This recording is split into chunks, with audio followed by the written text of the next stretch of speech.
Hello, welcome to episode 57 of the Fisher Fitness Coaching Podcast. Hope you are well, and as always, thank you for listening. So, this episode is going to be about why you are finding fat loss so difficult.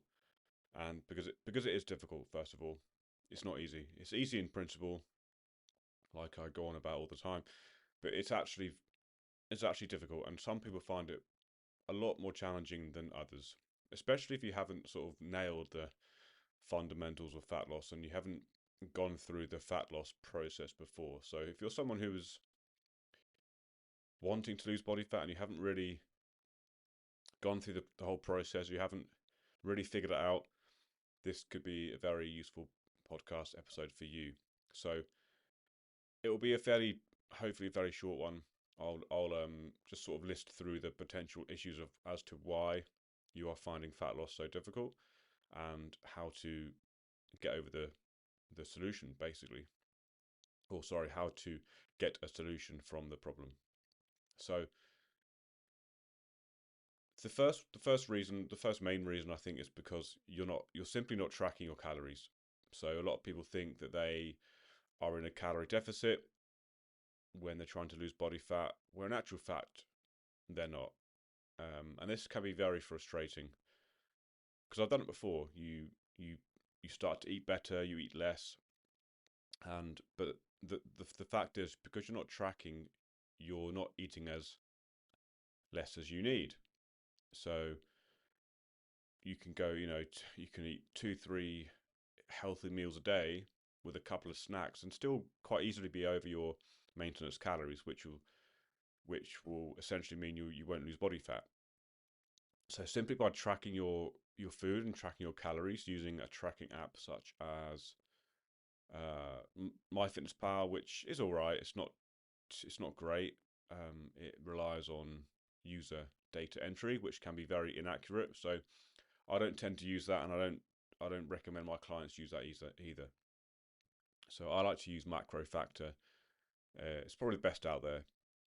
You've also got Chronometer, you've got Lose It, you've got My Macros, you've got NutriCheck, and you've also got a new one which is AI. I think it's something about, what is it called? Parrot something. Could even be just be Parrot.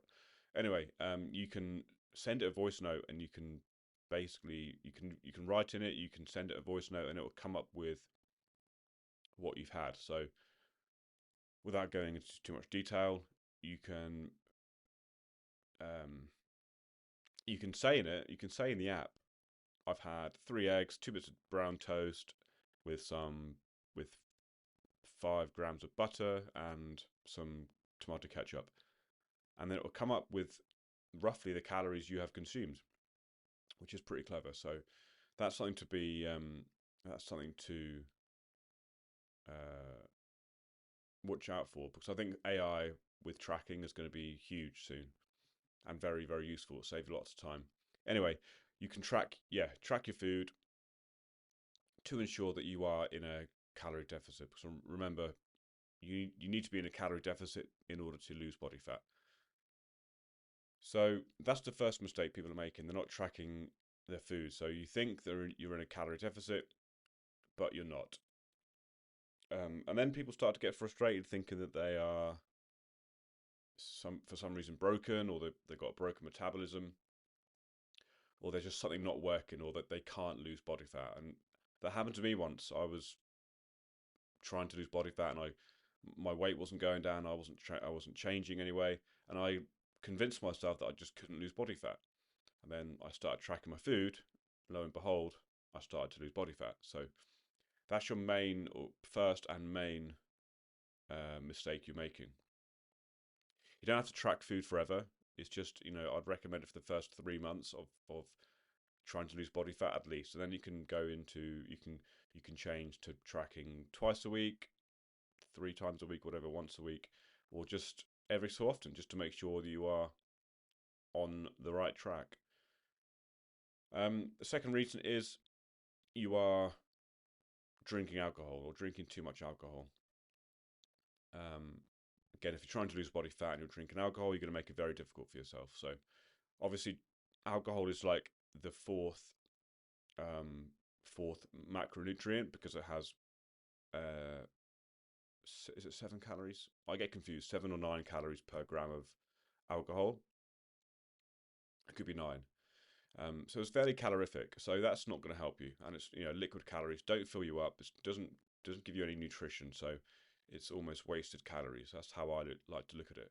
Drinking alcohol is wasted calories, especially if you're in a fat loss phase. So and also when you're drinking alcohol, you especially the next day, you're moving less because you're tired, you're hungover, you eat more because you want higher calorie foods. So you tend to consume more calories and burn less calories. And also, drinking alcohol disrupts your sleep. And when you're tired, you eat more, you move less. So it has a snowball effect when it comes to the amount of problems it causes when you're trying to lose body fat. So that's the second one, drinking alcohol. So stop drinking alcohol if you're trying to lose body fat. It's not helping anyone. It's making the whole process a lot harder. Trust me. Um, the third one is you're too restrictive with your food. So you're not allowing yourself all these tasty foods, the the highly palatable food, the delicious food that everyone likes to eat. You're not allowing yourself you're not allowing yourself to have these foods. So what happens is you want these foods even more. You start to crave these foods, and then you start eating them. And then what happens when you go like a week, 2 weeks without something you really want? You're going to likely binge on it. So then you're consuming a shitload of calories, putting you into a at least maintenance calories, probably calorie surplus. So let's say you're waking up on a Monday morning and you're thinking, right, diet starts today. I'm going to be really strict, really healthy. And the problem is you're too strict. So you go Monday, Tuesday, Wednesday, Thursday without any nice food. You're restricting your foods. You're keeping everything to down to a T, just vegetables and chicken and some fruit, whatever. By Friday, you're craving. You're tired. You're hungry. You're fed up. It's Friday, so you think, well, fuck it. I'm gonna order a massive pizza. And then I'm gonna get some cookies. I'm gonna get some crisps and some ice cream. So before you know it, you've binged on all these high calorie foods and you've gone over your weekly calorie budget, meaning that you're not going to lose body fat. So being too restrictive is hindering your fat loss process.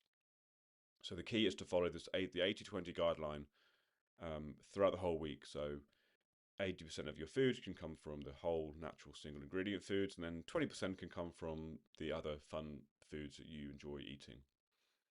And yeah, and it's best way to live with that guideline in the back of your mind. And also another way to do it um, is to track or to have a weekly calorie budget instead of a daily calorie budget.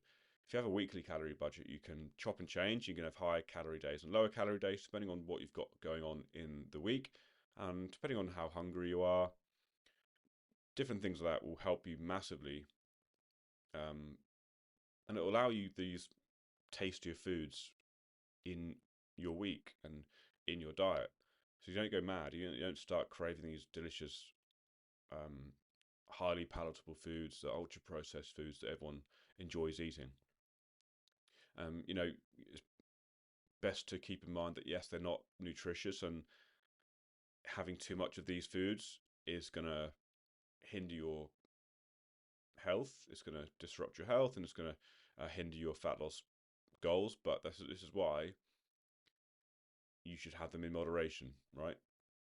Same with alcohol.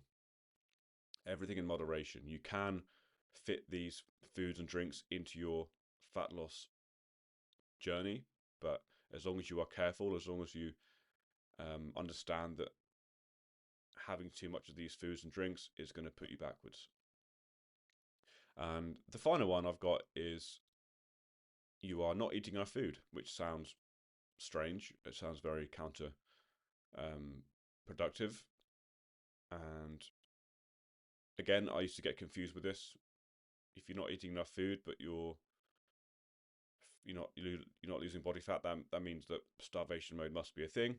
No, I don't mean that. I mean that if you're not eating enough food, um, again, it goes back to you're being too restrictive. Same sort of thing. So let's say your maintenance calories is about 2,500 calories. You consume anything below 2,500 consistently, you'll lose body fat. If you consume over that amount consistently, you'll gain body fat. If you consume around 2,500 consistently, you'll maintain, right? So let's say you were eating 1,500 calories and you were tracking your food, right? And you were consuming 1,500 calories. So that's 1,000 calorie deficit. It's a big deficit. If you manage to sustain that, then yes, you would lose body fat very quickly.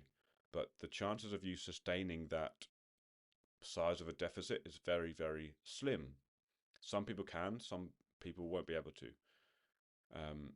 And this can be a very effective strategy for fat loss, but for most people, they would struggle simply because they're just not eating enough food. If you're not eating enough food, you will get tired, you'll get irritable, your training will take a hit, so you'll probably stop training, you'll move less, so you're not burning as many calories. And then also you'll get to the point where you're so hungry, you'll press that fuck it button and you'll just think, oh bollocks, I'm gonna eat everything I see. I'm gonna order a kebab pizza, get a load of crisps in. I'm gonna binge on all this food, and then before you know it, you've consumed 5,000 calories in one sitting, and it's very, very common. So simply by not eating enough food can then cause you to consume even more calories, more than you need, and B, burn less calories. So remember, your training will take a hit. You're not going to be getting stronger or building any muscle. You could even be losing muscle if you're not training, and if you're consuming that little amount of calories, you'll move less. If you're more hungry, your inhibitions will decrease. Is that the right saying? I don't know. But the likeliness of you binging and going for these highly palatable, ultra processed, delicious foods is far more likely, which means you're more likely to go over your calories, meaning that you won't lose any body fat and you'll even start gaining body fat. So those are the main reasons. So I'll just go through them again. Is first of all, not tracking your calories. So I'd always recommend tracking your calories for the first few months at the very least. Your drinking alcohol it's not going to make your fat loss journey easy at all. Third one is you're too restrictive. So allow some of these tasty foods back into your diet. Don't follow any restrictive diets. They just don't work long term. And then finally, you're not eating enough calories. So a good target is to find out your rough maintenance calories. And you can do that by taking your body weight in pounds and multiplying it by around 12 to 13, depending on your activity level. Well, there's loads of calorie calculators online. You can just Google it. But yeah, find out your maintenance calories, your rough maintenance calories, because remember, calories are all estimates. Any way you see a calorie or calories, it's all estimates. It's not exact. There's no way of really finding out your exact maintenance calories. There probably is somewhere, but you'll have to go into a special lab for that.